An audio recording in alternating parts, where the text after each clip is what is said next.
Welcome to quick mind techniques. इस video में हम देखने वाले हैं नेटवर्क थ्योरी के बारे में। और नेटवर्क थ्योरी में हम देखेंगे बेसिक सर्किट्स। तो हम स्टार्ट करते हैं फर्स्ट क्वेश्चन से। हमें फर्स्ट क्वेश्चन में दिया है which of the following is a vector quantity. तो हमें चार ऑप्शन दिए हैं। जो फर्स्ट वन है इलेक्ट्रिकल पोटेंशियल, फिर बाद में electrical field intensity, electrical charge और नन ऑफ दिस। तो जैसे हम देखा जाए तो फर्स्ट में हम ये देखेंगे, जैसे हमें बोला है कि इलेक्ट्रिकल पोटेंशियल, तो यह एक वोल्टेज है। ठीक है, तो वोल्टेज हमें मालूम ये होता है work done upon Q. Okay, electrical charge जो है ये होता है ये क्यू, मतलब ये इलेक्ट्रिकल चार्ज जिसे हम कहते हैं Q equals to I T. और जो हम इलेक्ट्रिकल फील्ड इंटेंसिटी के लिए देखते हैं ये होता है वी अपॉन डी। ठीक है, तो अभी हमें इसमें ये बताना है कि वेक्टर क्वांटिटी कौन सी है। और वेक्टर क्वांटिटी हम जिसे कहते हैं जिसमें मैग्नीट्यूड और डायरेक्शन दोनों भी होते हैं। तो इसमें सब में मैग्नीट्यूड तो होगा, पर डायरेक्शन जो हमें देता है कुछ तो भी यहाँ पे दिया है डिस्टेंस। ठीक है, तो हमें ये डिस्टेंस है या तो कुछ डायरेक्शन ये दिखा रहा है हमें। ठीक है, तो हमारा जो आंसर होगा ये होगा आंसर बी या तो ऑप्शन बी। ठीक है, हम नेक्स्ट देखते हैं। यहाँ पे हमें दिया है what will be the capacity of four capacitor of equal capacity see when connected in parallel. हम क्या करते हैं, सर्किट डायग्राम लेते हैं। सर्किट डायग्राम में फोर कैपेसिटर दिए हैं, सब पैरेलल में कनेक्ट किए हुए हैं। हमें इसमें इसका इक्विवेलेंट निकालना है। और इक्विवेलेंट निकालने के बाद हमें क्या इक्वेशन मिलेगा ये देखना है। तो जैसे मैं इक्विवेलेंट निकालने के लिए लिखता हूँ सी इक्विवेलेंट इक्वल्स टू, ये कैपेसिटेंस सब इक्वल है इसलिए इन्होंने सब सी लिया हुआ है। तो मैं यहाँ पे लिखता हूँ सी प्लस ये सी और एक सी और ये सी, ये फोर टाइम्स हमने लिया है क्योंकि ये फोर कैपेसिटर कनेक्टेड है। और ये सी इक्विवेलेंट में निकालता हूँ तो हमें यहाँ पे मिलेगा ये 4C, जो ऑप्शन में दिया है हमें ऑप्शन ए। ठीक है, हमने देखते हैं। यहाँ पे दिया है 3 capacitor of capacity 4 microfarad each are connected in parallel, the resultant capacitance will be. तो इसके हम फिर से डायग्राम देखेंगे और ये सेम लग रहा है जो हमने पिछले क्वेश्चन में देखा है। तो इसी डायग्राम में लेता हूँ, ये डायग्राम हमें दी है। इसमें ये कैपेसिटेंस है पैरेलल में कनेक्टेड है, हर एक की वैल्यू है 4 माइक्रोफैरेड। तो हम फिर से क्या करते हैं, यहाँ पे इसका फॉर्मूला लिखते हैं, फिर वैल्यू पुट आउट करते हैं। तो ये है C equivalent is equals to ये C1 प्लस C2 प्लस ये है C3। ठीक है, तो इसकी वैल्यू दी है हमें 4 प्लस 4 प्लस 4, ऐसे 4 माइक्रोफैरड सबकी वैल्यू दी है। तो इसका हमें क्या करना है, एडिशन करना है। 4 प्लस 4 8 प्लस 4 ये 12 माइक्रोफैरड, ये हमें सी इक्विवेलेंट इसका ये आंसर मिलेगा। ठीक है, ये ऑप्शन में काफी दिया है, ये ऑप्शन में दिया है ऑप्शन बी। ठीक है, हमने देखते हैं which of the following is an active element of A circuit. हमें ऑप्शन में दिया है resistance, inductance, ideal current source and capacitance. तो इसमें जो एक्टिव होता है ये होता है आइडियल वोल्टेज सोर्स। ठीक है, तो हम नेक्स्ट देखेंगे which of the following is not a non linear circuit element. हम इसमें थोड़ी डायग्राम देखते हैं। हमें मालूम है कि नॉन लीनियर सर्किट एलिमेंट इसमें कौन सी होती है, मतलब इसमें हमें नॉट ए नॉन लीनियर कहा है, मतलब हमें इसमें लीनियर बताना है। जैसे मैं एक थोड़े डायग्राम लेता हूँ, यहाँ पे हमने डायोड भी लिया है, ट्रांजिस्टर लिया है, समझने के लिए एक कॉइल ली है, जैसे आप इसको हीटर कॉइल समझ सकते हैं। तो हमें इसमें ये बताना है कि नॉट ए नॉन लीनियर। ठीक है, नॉट ए नॉन लीनियर मतलब हमें ये बताना है कि इसमें लीनियर कौन सा है। ठीक है, तो इसमें लीनियर हम देखेंगे, इसमें लीनियर कौन सा होता है, डायोड लीनियर नहीं होता। ठीक है, ट्रांजिस्टर भी यहाँ पे नहीं होगा, जो होगा ये कॉइल होगी। तो हमारा ऑप्शन होगा ये हीटर कॉइल, जो ऑप्शन में दिया है ऑप्शन सी। ठीक है, हम नेक्स्ट देखते हैं। ए 10 ohm resistor, 1 Henry inductor and 1 microfarad capacitor are connected in parallel.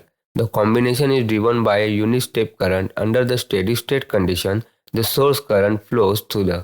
तो इसमें पहले हम डायग्राम देखते हैं। हमने डायग्राम कनेक्ट किए है। 10 ओम हमें रजिस्टर दिया है, 1 हेनरी इंडक्टर और ये कैपेसिटर 1 माइक्रोफैरड का दिया है।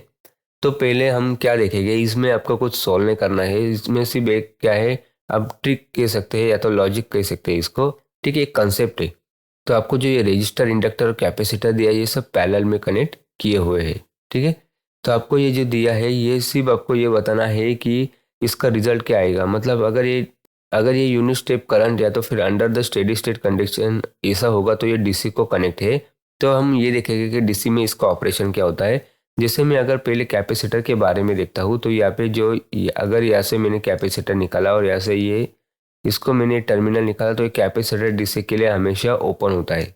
ठीक है, और ये जो इंडक्टर होता है ये हमेशा यहाँ पे मैं यहाँ पे निकालता हूँ, ये शॉर्ट सर्किट होता है, ठीक है, ये शॉर्ट सर्किट होगा। तो और ये जो रेजिस्टेंस है ये एज इट इज़ बिहेव होगा, तो यहाँ पे मैं इसका भी निकालता हूँ, ये एज ए रेजिस्टेंस ऐसे ही बिहेव होगा। तो हमें ये देखना है जो source current flows through the, तो ये सोर्स करंट डीसी का ये कहाँ से फ्लो होगा, अगर ये ओपन होगा तो ये यहाँ से फ्लो नहीं होता, ठीक है। ये अब अगर हम क्या करेंगे, अभी इसमें देखो ये देखना है हमें कि करंट फ्लो होगा इसमें से और इसमें से, ये दो ही चांस है। पर अगर ये शॉर्ट सर्किट है और हमें मालूम है कि current always flows from the low impedance या तो फिर लो रेजिस्टेंस, आप कुछ भी कह सकते हैं, या से कभी भी करंट ज़्यादा फ्लो होता है तो सब करंट यहाँ से फ्लो हो जाएगा, ठीक है। इसमें से फ्लो होगा पर इसका कुछ ना कुछ रेजिस्टेंस उसको अपोज करेगा और सब करंट यहाँ से शॉर्ट सर्किट के वजह से फ्लो हो जाएगा। तो इसलिए हमारा ऑप्शन रहने वाला है यहाँ पे इंडक्टर, ठीक है। हम नेक्स्ट देखते हैं। Two incandescent light bulbs of 40 watt and 60 watt ratings are connected in series across the main power supply then। ठीक है, ये जो हम इसके डायग्राम देखेंगे इसमें हमने दो लाइट बल्ब लिए हैं, ये 40 वाट है 60 वाट है, ये इस सीरीज में कनेक्ट किए हुए हैं, ठीक है। ये मेन पावर सप्लाई हमें इसे दिया है, यहाँ पे मैंने सिर्फ इसको मेन पावर सप्लाई दिखाया हुआ है। हमें ये इसमें बताना है कि ब्राइटर कौन सा होगा। तो इसके लिए मैं क्या करता हूँ, अभी मेरे पास जो फॉर्मूला है मैं इसके लिए ये यूज़ करूँगा, P is equals to V square upon R, ये यूज़ करूँगा, ठीक है। फिर मैं इसको कन्वर्ट करता हूँ, R is equals to V square upon P. तो अभी इसमें वोल्टेज जो है ये कांस्टेंट है तो मैं ये वी स्क्वेयर नहीं लूँगा, तो मैं यहाँ पे यूज़ करूँगा आर इजिकल्स टू 1/p, क्योंकि पावर हमें डिफरेंट दी हुई है। तो अभी मैं यहाँ पे क्या करता हूँ, अभी जो ये फॉर्मूला है मैं इसको लिखता हूँ। जैसे ये जो पावर है ये मैं फर्स्ट 40 वाट के लिए लेता हूँ, तो मैं ये रेजिस्टेंस भी लिखूँगा, R40 इज इक्वल्स टू 1/, अभी पावर 40 यहाँ पे दिया है तो मैं यहाँ पे 40 लिखता हूँ। फिर से मैं यहाँ पे लिखता हूँ R60 इज इक्वल्स टू 1/60, मैंने ये लिख लिया है, हमें ये आगे यूज करना है। जैसे मैं और एक फॉर्मूला लिखता हूँ, P is equals to I square R, ये हम लिखते हैं। तो ठीक है, आर जो हमें दिया है ये आर की वैल्यू जो हम क्या करेंगे इसमें पुट करेंगे, मतलब हमें यहाँ पे आर हम क्या कह सकते हैं, जहाँ पे मैंने यहाँ पे लिखा है देखो, फिर से मैं इसको कन्वर्ट कैसे करता हूँ, P is equal to I square, ये जो आर है यहाँ पे मैंने लिखा है वी स्क्वेयर अपॉन पी। तो हमने पर यहाँ पे वी स्क्वेयर निकाल दिया था, आई स्क्वेयर भी यहाँ पे करंट नहीं है, तो मुझे यहाँ पे फॉर्मूला जो मिलेगा ये मिलेगा P अपॉन 1/p, यही फॉर्मूला यहाँ पे मुझे मिलता है। तो फिर आप ये आपको समझने के लिए थोड़ा टफ होगा, तो सिर्फ आप क्या करें, इतना याद रखें कि आपको जो लिखना है यहाँ पे ये फॉर्मूला P इजिकल्स टू ये आर की वैल्यू फाइंड यहाँ पे पुट करनी है, जो जहाँ पे हमने ये आर की वैल्यू निकाली है। अब इतना भी याद रखोगे तो आपको ये निकालने की कोई ज़रूरत नहीं है। तो फिर मैं यहाँ पे लिखता हूँ पहले P40 के लिए, मैं यहाँ पे फिर लिखता हूँ P40 इज इक्वल्स टू 1/, ये पावर जो लिया है हमने ये हमें मिला है या फर्स्ट के लिए 40, फिर बाद में मैं लिखता हूँ फिर से P60 इज इक्वल्स टू 1/, ये मिला है हमें 60। तो हम क्या करते हैं इसका रेशो लिखते हैं, P40 अपॉन P60 हमें क्या मिलेगा इक्वल्स टू 1/40, फिर से अपॉन 1/60। तो हमें ये रेशियो मिलेगा 60 अपॉन ये है 40, ठीक है। ये रेशियो मिला हमें P40 अपॉन P60 का।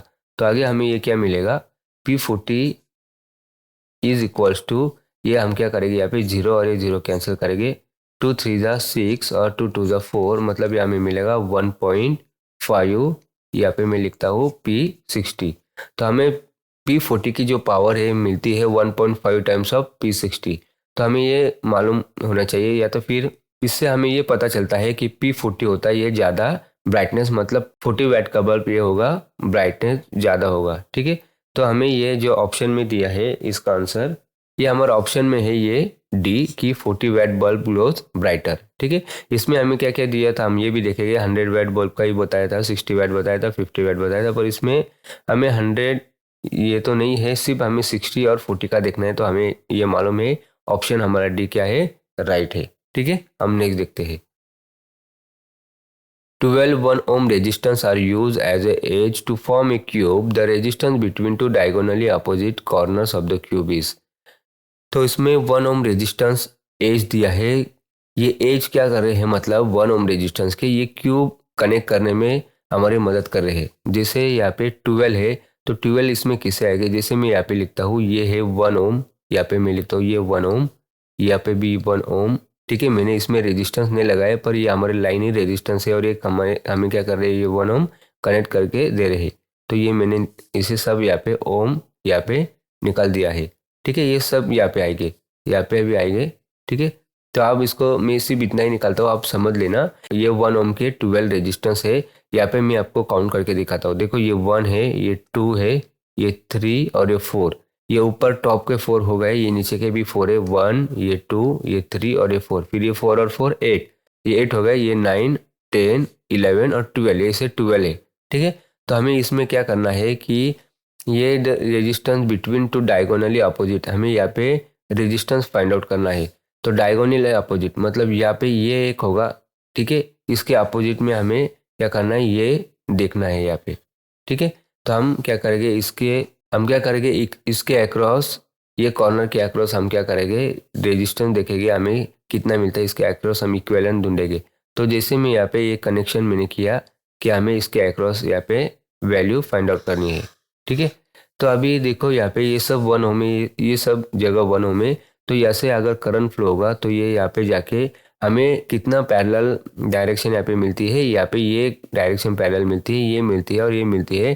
तो इसलिए मैं यहाँ पे क्या करता हूँ, अभी यह तो 1 था, तो जैसे मैं 1 और 3 डायरेक्शन हमें पैरेलल मिली, मतलब यहाँ पे मैं क्या करता हूँ, इसकी वैल्यू 1/3, इसकी वैल्यू भी 1/3 और इसकी वैल्यू भी 1/3 मुझे मिल चुकी है, क्योंकि ये तीन तीन जगह पैरेलल जा रहा है, यहाँ पे भी, यहाँ पे भी और यहाँ पे भी, ये क्या हो रहा है, पैरेलल जाएगा। तो 1/3 ये यहाँ पे आ रहा है, तो यहाँ पे फिर से पैरेलल हो रहा है इसका। तो 1/3 का अगर हम फिर से हाफ करेंगे, क्योंकि ये हाफ फ्लो होगा, यहाँ पे 1 है और यह 1 है, तो यहाँ पे इसका हाफ फ्लो होगा, तो ये हमें मिलता है 1/6। तो यहाँ पे मैं लिखता हूँ ये 1/6 और यहाँ पे लिखता हूँ मैं 1/6। ठीक है, तो अभी यहाँ पे क्या हो रहा है, देखो ये 1/6 भी यहाँ से, अभी ये यहाँ पे भी फ्लो होगा। ठीक है, ये यहाँ पे भी फ्लो होगा, तो हम इसके बारे में ये बाद में देखेंगे इसमें क्या है। तो अभी ये 1/3 कहाँ जा रहा है हमारा, ये यहाँ पे आने वाला है। ठीक है, ये यहाँ पे आएगा और ये भी 1/6 क्या होगा, यहाँ पे आएगा।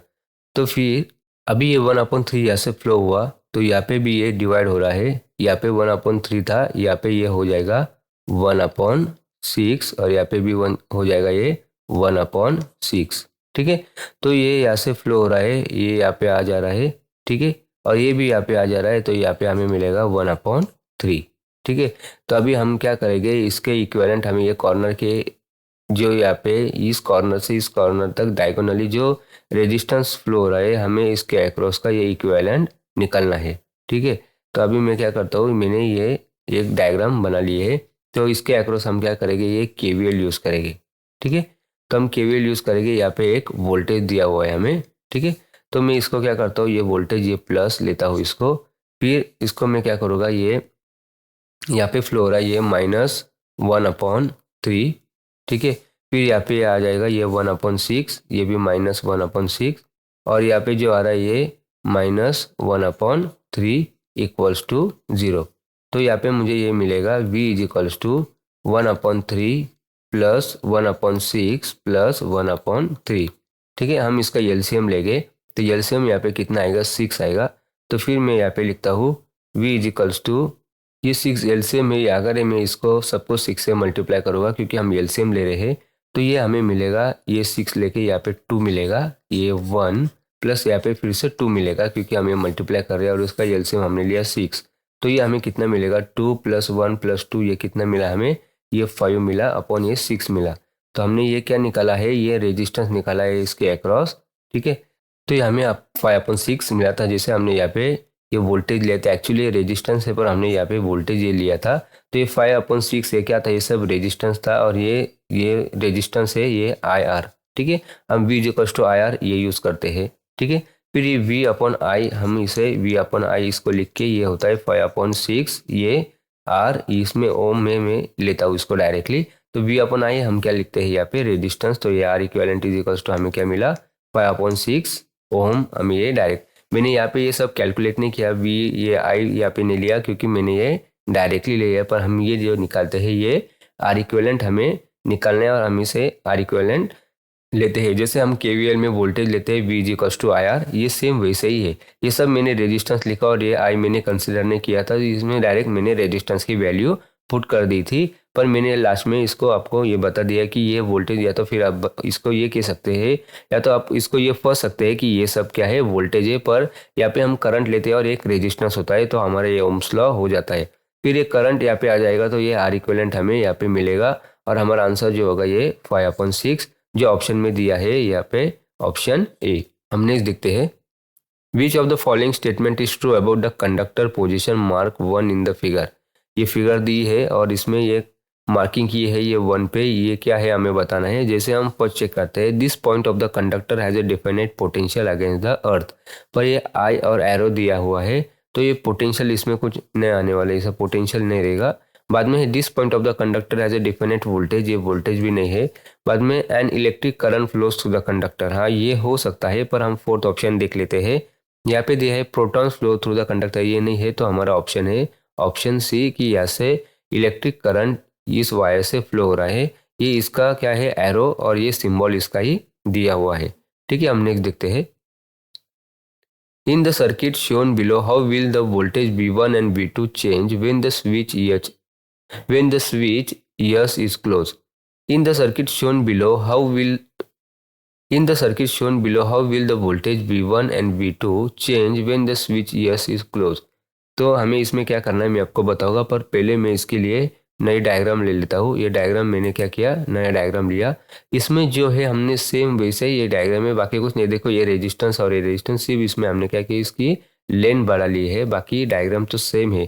तो हमें इसमें क्या बताना है कि अगर ये वोल्टेज, अगर ये स्विच अगर हम ये क्लोज करते हैं तो हमें वोल्टेज क्या मिलने वाला है। ठीक है, तो अभी हम 1 बाय 1 देखेंगे। देखो आपको अगर मैं इससे बताऊंगा, मतलब जो दिख रहा है आपको सामने, इससे बताऊंगा तो कुछ समझ में नहीं आने वाला। मैं क्या करता हूँ, इसके लिए कुछ वैल्यू लेता हूँ। जैसे मैंने क्या किया यहाँ पे, ये यहाँ पे 2 ओम लिया। ठीक है, यहाँ पे भी 2 ओम लिया मैंने, ये थोड़ी वैल्यू छोटी ली आपको समझने के लिए। यहाँ पे भी 2 ओम लिया। ठीक है, और ये जो वोल्टेज लेता हूँ मैं, ये 6 वोल्ट लेता हूँ, क्योंकि वैल्यू से आपको जल्दी समझ में आएगा कि ये वोल्टेज इंक्रीज हो रहा है, मतलब जो वोल्टेज है इंक्रीज हो रहा है या डिक्रीज हो रहा है। अगर हम इसको पहले ओपन रखते हैं तो यहाँ से करंट फ्लो ही नहीं होगा, तो हमारे लिए ये रेजिस्टेंस है ही नहीं। अगर हम ओपन रखते हैं तो मैं पहली कंडीशन लिखता हूँ यहाँ पे ओपन के लिए। ठीक है, तो ये ओपन है तो यहाँ से करंट फ्लो नहीं होगा, तो हमारे पास सिर्फ R1 और R2 ही रहने वाला है। तो मैं यहाँ पे क्या करता हूँ, वोल्टेज डिवीजन रूल यूज़ करूँगा। मैं पहले V1 के लिए लिखता हूँ, तो V1 इज इक्वल्स टू, यहाँ पे टोटल वोल्टेज ये कितना दिया है 6, एक रेजिस्टेंस हमने इसमें से लिया, ये 2 लिया। ठीक है, ये हमें ये वोल्टेज यहाँ पे हमने ये रेजिस्टेंस यहाँ से ले लिया है।